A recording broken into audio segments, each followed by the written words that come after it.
How about that fucking show tonight? 2013, it's got some promise, I have to say. Maybe they're just starting off well, but tonight's show was a fucking incredible, amazing show. Probably like the first time I ever enjoyed 3 hours of Raw. And, was actually happy to sit through it. The whole thing wasn't good, but it was probably the best show we've gotten in fucking years. In fucking, like, maybe 5 fucking years. I haven't seen a show that was this good, like, for the majority of the show. So we start off, and it's Cena and Ziggler. It's a promo. It wasn't that good, and that's why I started to get nervous. This promo was just... Cena is getting booed by the crowd. You got the Cena sucks chance. He's coming out. AJ gets on the mic and she starts, making some cheap shots at Cena, calling him a small man, making some, like PG, like dick joke there about him having a small penis. It's true, but, it was done in the PG way. If he's got a small penis, just say he's got a small cock. There's no need to, like, use euphemisms and shit like that. We know what she means. Just say the fucking word. We're all adults. Isn't she an adult? Use adult language. Come on already. So anyway, no one's getting behind this. Cena says that, she made a 6th grade wiener joke. Then, he starts getting all excited like a fucking kid that's ADD. I mean, like, Cena looked like he was all hopped up on sugar, acting like a fucking idiot, starting a wave. This is, like, classic, like, baby face that can't get over with the crowd, because I don't care what you fucking say. Cena is not, over with the crowd, as a face. People treat him like a fucking heel. Now, is he over in general? Of course he is. But it's so pathetic that, Cena is not over the way WWE wants him to be. They want you to accept him as a big fucking hero, beloved by all. Oh, he's charity. Oh, breast cancer, shit like that. All cheap shit. They put all these, like, badges of honor on his fucking chest. They make him wear it on his sleeve practically. Oh, I support breast cancer and all this fucking shit like that because they have such a hard time getting people to cheer this fucking tard that they have to do all this unnecessary bullshit. So this is what he has to fucking do now. He starts a wave. He starts running around acting all excited, starts a wave with the crowd. This is like when he says the name of the town. Just it's classic shit. Where he talks about the sports team trying to get over with the crowd because nobody fucking likes him. So Ziggler cuts him off and it's okay. Langston then takes the mic. And this had to be some world record for shortest mic time, but worst promo ever. He gets on the mic and he's basically saying that he's going to take on Cena, but he says it in such a retarded sounding way. He sounded like a fucking like Down syndrome patient. I mean, what the fuck was that? You could barely understand what he was fucking saying. Sounded like a fucking idiot. I mean, seriously, he was on the mic for literally 10 seconds, and he tried to, like, make his voice sound like, cool or something, but he came off sounding even worse than Bobby Lashley did. The fuck is that? Never give that man a mic again. Unless it's some type of comedy skit, because holy fucking shit, that was fucking horrendous.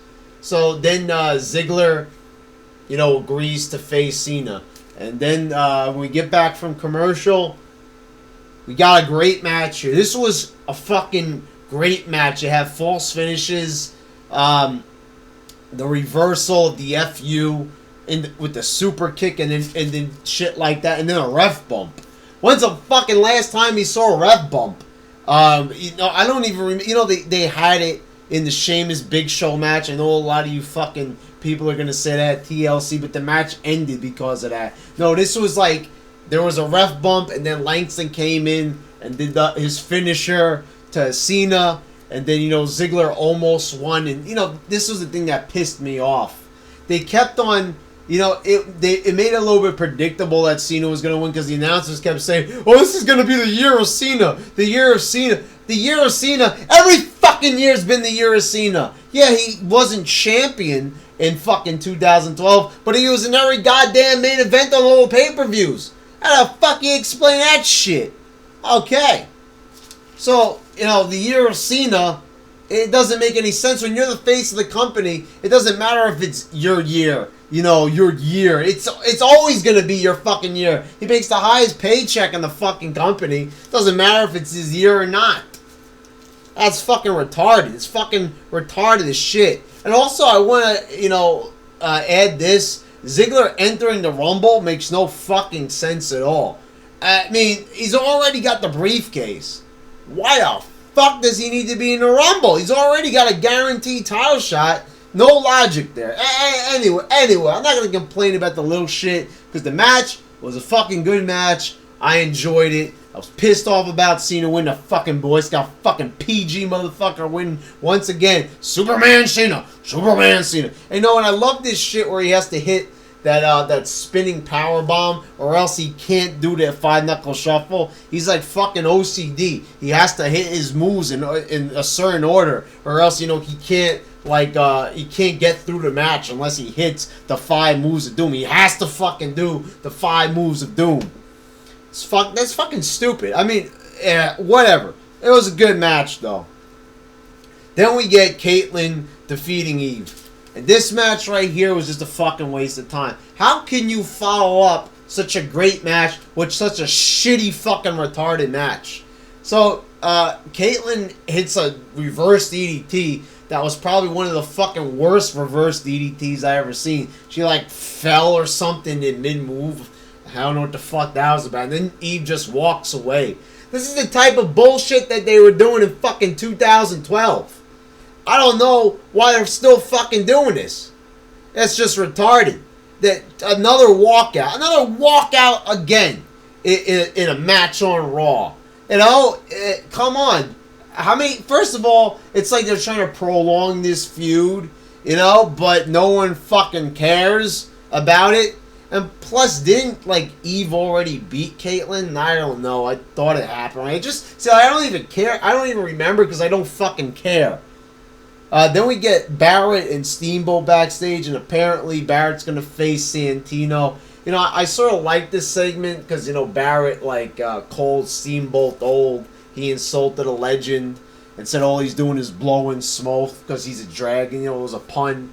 You know, it was pretty good for what it was, I guess. You know, it was the first time that Barrett seemed mildly interesting, you know, in like, fucking ever, I think.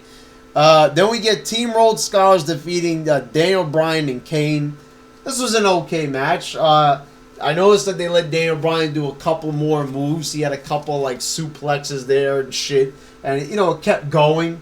There wasn't any like rest holds or anything. Kind of a weird ending. Daniel Bryan doing his flip in the corner and then like they pretended like he hurt his leg.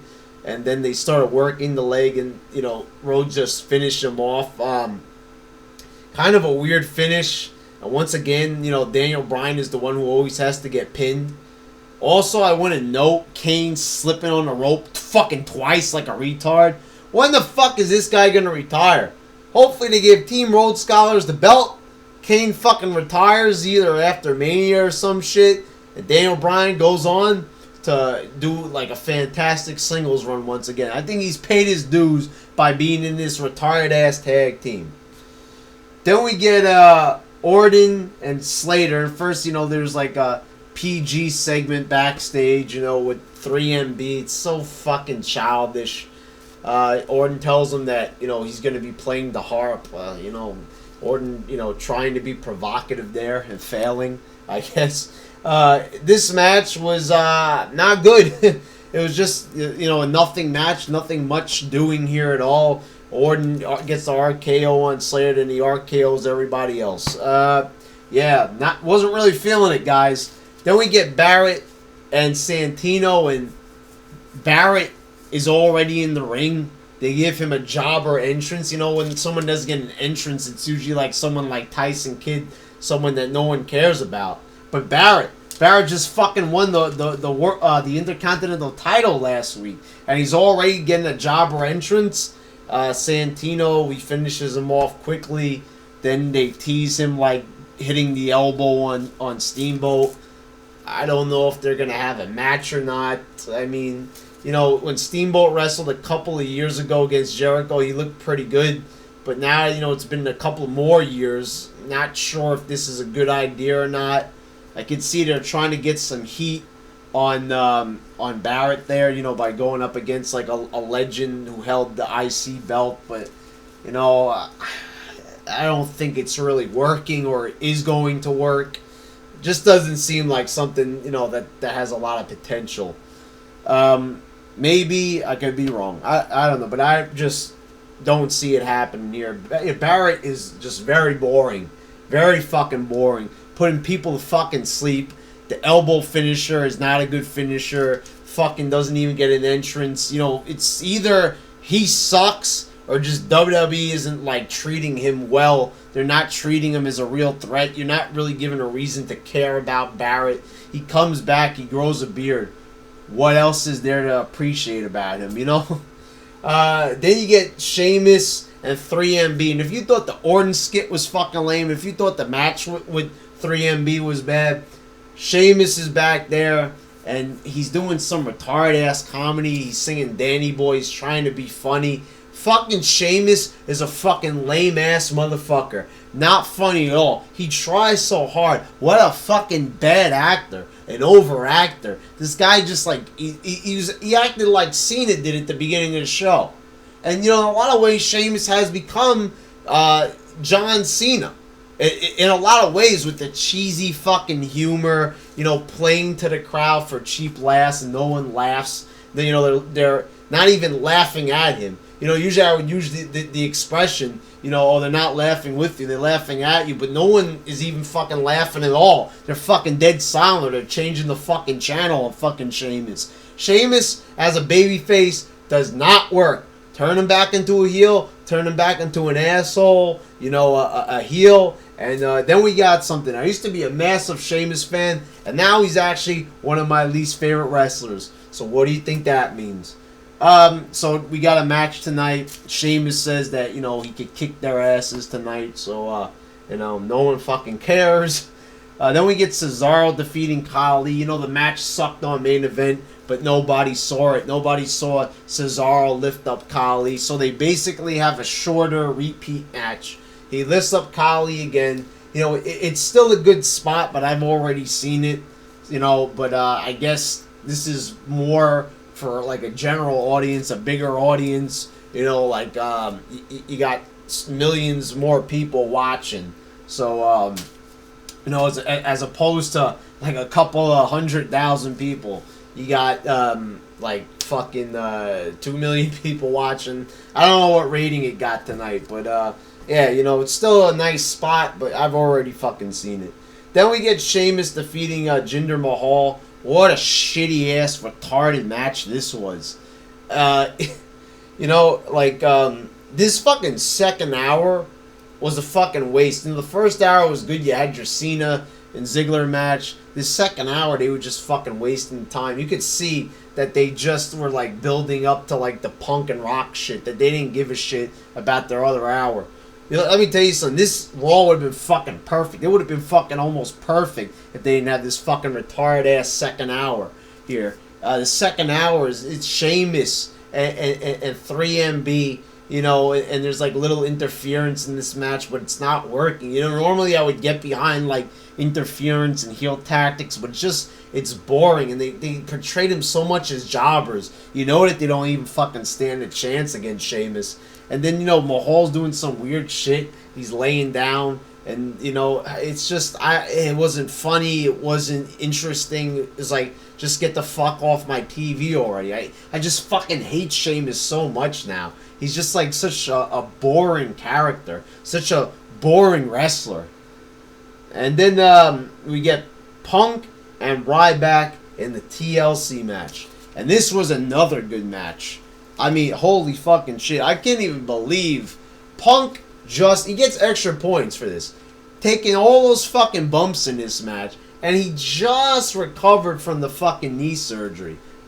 He goes through a fucking table. One spot he's going for the bulldog. Ryback just flips him backwards. He goes through a fucking table.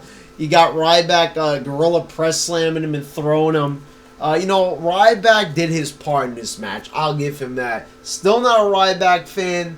He sort of was entertaining tonight, but you could tell that Punk was setting him up for everything, like the table bump. He got Ryback in position, so it was Punk's match. A lot of good spots in this match. Not the best TLC match, but maybe one of the best, TV TLC matches. Okay, you've actually had better ones, but it was still good. And it was definitely probably better than any TV match I saw in 2012. Just a really great, violent match. Could have been some blood in there. It would have started 2013 off even better. But this, I can't really complain. You get a match like this on free TV, I gotta say, this was like Attitude Era quality right here. I approve of this match. The Shield interfering, let me tell you something. I think that the Shield is slowly growing on me. I know I said that I didn't like them at first because they were very lame how they portrayed them, just very generic. But now, I don't know, that power bomb on the table and the steps was just, it was a cool spot, and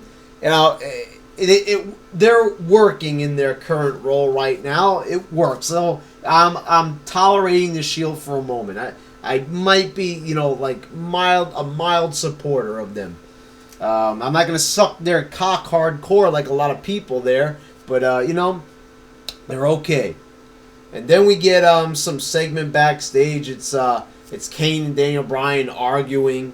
Vicky Guerrero comes up and tells them that they're going to get reevaluated for their anger management. And I don't think anybody fucking gives a shit. During these Kane and Daniel Bryan things, they always flash to the crowd, like the crowd watching on the Titantron. And I don't know, it's just like the fans are not even pumping their fists or anything like back in the old days. They're bored, silent, not laughing. The thing is, it's just everybody's behind Daniel Bryan. No one gives a fuck about Kane. They just want to, they're just like me. They just want to see Daniel Bryan do well and be on his own, because that's what was working. WrestleMania last year, Daniel Bryan was, everybody was into him, and then just after that, they just fucking let it all the shit hit the fan, they fucked them up. This thing with Dr. Shelby, they're going back to an old skit. I mean, this is not the way to start off 2013, the first couple of shows, going back to some shit from 2012.